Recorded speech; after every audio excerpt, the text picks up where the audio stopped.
रात का आसमान, अंधेरे में चमकते हुए असंख्य तारे, लेकिन उनमें से एक तारा बाकी सबसे अलग नजर आता है।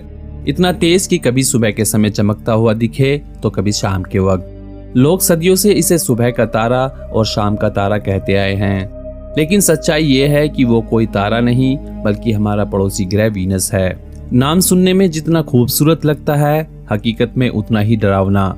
वीनस ऐसा ग्रह है जिसे आप दूर से देखें तो बेहद चमकीला और आकर्षक लगता है, लेकिन पास जाकर देखें तो पता चलता है कि वो चमक एक जहरीले खतरनाक नरक के पीछे छुपी हुई है।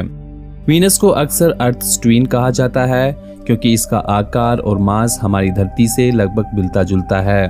धरती का रेडियस है करीब 6371 किलोमीटर और वीनस का लगभग 6052 किलोमीटर। मास भी लगभग 81% तक समान है।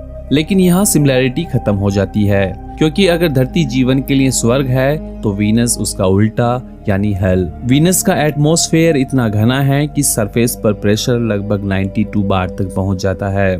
तुलना के लिए कहे तो ये दबाव वैसा है जैसा आपको समुद्र के अंदर लगभग 1 किलोमीटर गहराई पर मिलेगा। इंसानी शरीर तो वहाँ चंद सेकंड में ही कुचल जाएगा। एटमॉस्फेयर का 96% हिस्सा कार्बन डाइऑक्साइड से बना है और इसके बादल भरे हुए हैं सल्फ्यूरिक एसिड H2SO4 से। यही वजह है कि सूरज की रोशनी का 75% हिस्सा बादल वापस स्पेस में रिफ्लेक्ट कर देते हैं। इसी कारण वीनस हमारे आसमान में इतना चमकीला दिखता है, लेकिन जो रोशनी बचकर अंदर पहुंचती है वो अंदर ही फंस जाती है।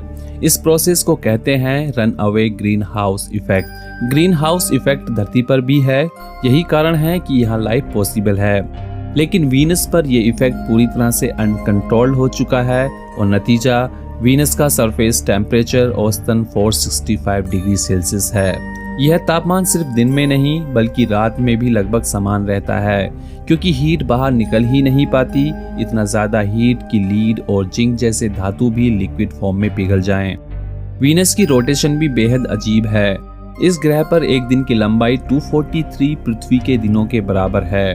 यानी अगर आप वीनस पर खड़े हों तो सूरज को उगते और ढलते देखने में आपको महीनों लग जाएंगे।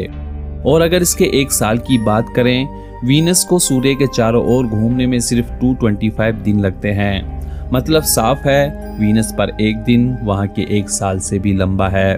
और यहाँ एक और ट्विस्ट है, वीनस रेट्रोग्रेड रोटेशन करता है, यानी बाकी ग्रहों की तरह ईस्ट से वेस्ट नहीं बल्कि वेस्ट से ईस्ट घूमता है। नतीजा ये कि अगर आप वहां खड़े होकर सूरज देखें तो वो पश्चिम से उगता और पूरब में डूबता नजर आएगा। वीनस के बादल सल्फ्यूरिक एसिड से भरे हुए हैं। यहाँ बारिश भी होती है एसिड की, लेकिन सरफेस तक पहुंचने से पहले ही इतनी हाई टेम्परेचर में वो वेपोराइज हो जाती है, यानी जमीन पर कभी एसिड की बूंदें गिरती ही नहीं।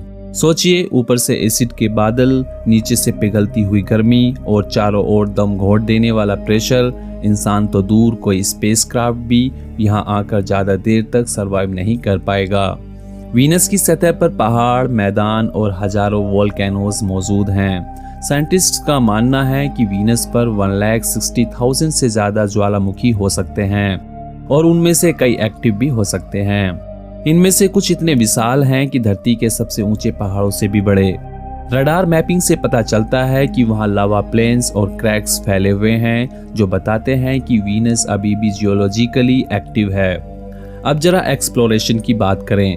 वीनस तक पहुंचने की कोशिश इंसानों ने बहुत पहले से की। सबसे पहले सोवियत यूनियन ने 1960 से 80s तक कई मिशंस भेजे, जिन्हें वेनेरा मिशन कहा गया। ज्यादातर स्पेसक्राफ्ट सरफेस पर उतरते ही एक्सट्रीम हीट और प्रेशर की वजह से मिनट्स में नष्ट हो गए, लेकिन वेनेरा 13 ने 1982 में लगभग 127 मिनट तक सरवाइव किया और वीनस की पहली रंगीन तस्वीरें धरती पर भेजी। नासा ने बाद में मैगेलन मिशन 1990 में भेजा, जिसने रडार के जरिए वीनस की सरफेस का डिटेल्ड मैप बनाया। आज भी वीनस को एक्सप्लोर करने की कोशिश जारी है। नासा आने वाले समय में डाविंसी प्लस और वेरिटास नाम के मिशंस भेजने वाला है। डाविंसी प्लस एटमॉस्फेयर का डिटेल्ड एनालिसिस करेगा और वेरिटास रडार से सरफेस मैपिंग करेगा। ESA यानी यूरोपियन स्पेस एजेंसी भी एनविजन नाम का मिशन तैयार कर रही है। इस मिशन से हमें यह समझने में मदद मिलेगी कि वीनस कभी कैसा रहा होगा और ये नरक जैसा कैसे बन गया। वैज्ञानिक मानते हैं कि अरबों साल पहले वीनस पर पानी रहा होगा। शायद वो धरती जैसा हरा भरा ग्रह रहा हो, लेकिन ग्रीन हाउस इफेक्ट ने उसका सारा पानी बॉईल करके खत्म कर दिया और एटमॉस्फेयर को जहरीली गैसों से भर दिया। वीनस हमें यह दिखाता है कि अगर क्लाइमेट चेंज अनकंट्रोल्ड हो जाए तो एक ग्रह का भविष्य कैसा हो सकता है। यही वजह है कि वैज्ञानिक वीनस को अर्थ्स एविल ट्विन कहते हैं। वीनस का एक और रहस्य है लाइटनिंग। नासा के डेटा के अनुसार वहां बादलों में इलेक्ट्रिक डिस्चार्ज देखे गए हैं, लेकिन वो धरती की तरह वाटर क्लाउड से नहीं बल्कि सल्फ्यूरिक एसिड क्लाउड से बनते हैं। अब सवाल उठता है, क्या वीनस पर लाइफ पॉसिबल है? सरफेस पर तो इसका जवाब साफ है, बिल्कुल नहीं। वहां का एनवायरनमेंट इतना हॉस्टाइल है कि कोई भी जीवित चीज सरवाइव नहीं कर सकती। लेकिन साइंटिस्ट ने कहा है कि एटमॉस्फेयर की ऊंचाई पर जहां टेम्परेचर और प्रेशर थोड़े नॉर्मल होते हैं, वहां माइक्रोस्कोपिक लाइफ के लिए थोड़ी पॉसिबिलिटी हो सकती है। कुछ साल पहले वैज्ञानिकों ने वीनस के एटमॉस्फेयर में फॉस्फीन गैस यानी PH3 डिटेक्ट की थी, जो धरती पर आमतौर पर माइक्रोब से जुड़ी होती है। हालांकि ये खोज अभी डिबेट में है, लेकिन इससे क्यूरियोसिटी जरूर बढ़ गई है। वीनस हमें सिर्फ साइंस नहीं सिखाता, बल्कि एक चेतावनी भी देता है। ये बताता है कि अनकंट्रोल्ड ग्रीन हाउस गैसेस एक पूरी दुनिया को रहने लायक जगह से नरक में बदल सकती है। आज धरती पर भी हम ग्लोबल वार्मिंग का असर देख रहे हैं। अगर हमने ध्यान न दिया तो शायद हमारी धरती का फ्यूचर भी वीनस जैसा हो सकता है। तो जब भी आप रात के आसमान में सबसे चमकीला तारा देखें, याद रखिए वो कोई रैंडम तारा नहीं है, वो हमारी धरती का आईना है। वो हमें चेतावनी देता है कि स्वर्ग को नरक बनने में ज्यादा समय नहीं लगता। अगर आपको ये वीडियो पसंद आई तो वीडियो को लाइक करें और हमारे चैनल को सब्सक्राइब करें।